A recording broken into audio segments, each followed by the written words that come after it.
NBA free agency is underway, and it's been full of activity, drama, and also tons of speculation. True Hoop NBA writer Jarod Hector, he's been all over it, and he joins me now to break down this offseason madness. Now, Jarod, we can't talk about madness in this free agency period without talking about your boy, Kevin Durant, who reportedly requested a trade from the Brooklyn Nets. So where do you think KD winds up, and how soon do you see him getting moved?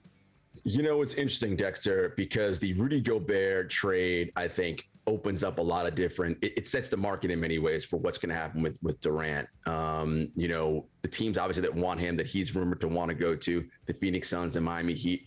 I don't know that they all have enough to get back what the Nets would consider worth it for a potentially best player in the league, top 10, top 12, greatest player of all time. So while Phoenix is likely a front runner, I do think the odds are he might end up right back in Brooklyn. Wow, that would be interesting after all the drama. Now, Chris Haynes of Yahoo Sports reported yesterday that the Nets and the Los Angeles Lakers are actively engaged in trade discussions centered on a Russell Westbrook, Kyrie Irving package. So are those two players trading places good for either team?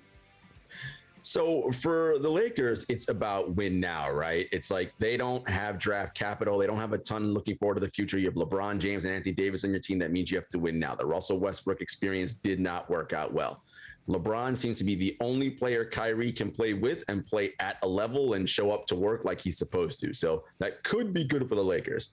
If you're the Nets, the only reason why you're taking this on is to bring Westbrook in. I can't imagine they're going to actually play him, especially if Durant stays, right? They might stretch that out, pay him not to play, work on some kind of situation where it's like, we're not going to actually have you here because, again, Brooklyn, because of the trade they made to acquire James Harden, they have no control over their draft for the next 5 seasons. So Houston does, and they want to be as good as possible to avoid giving up a really, really good lottery pick in the years to come.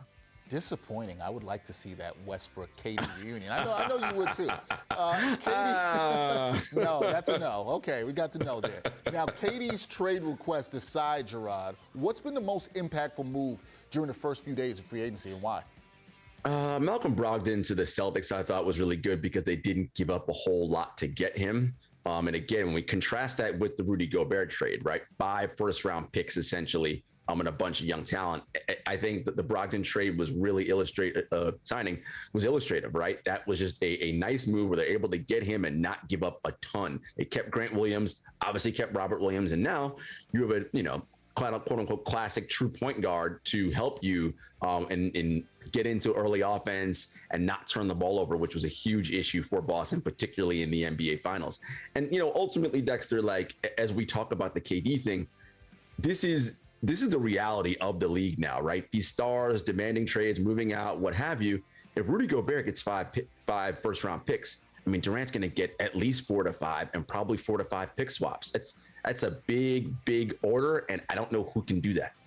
Yeah, it's interesting how Gobert might have set the market for what Durant will get if he is moved. So something to keep your eye on there. Now, Jarod, who are the best free agents available that you are personally keeping an eye on to see where they wind up through the rest of free agency? So DeAndre Ayton and Colin Sexton are restricted free agents, so I'm keeping my eyes on them. The Martin twins, Cody and Caleb Martin as well. Look, Miles Bridges would be on that list, but given his current legal situation and that terrible situation with his wife, I don't know what's going to happen to Miles Bridges, so move him to the side. And then you got Goran Dragic, a good backup point guard. TJ Warren, by the way, who played extremely well in the bubble before the injury. Depending on what his medicals look like, he might be someone that could really help a team who needs wing scoring. And then, for those nostalgic types out there, if you want to roll the dice on Blake, LaMarcus Aldridge, Boogie Cousins, or Melo, you can, but... Doesn't move the needle for Jarod. You can tell by his face right there. Jarod, busy free agency season, still so much more to be done. Who knows where KD will wind up? We'll see what happens to your boy, Jarod Hector from True Hoop. Appreciate you as always on here. Good to see you, and we'll do this again. Thank you, man.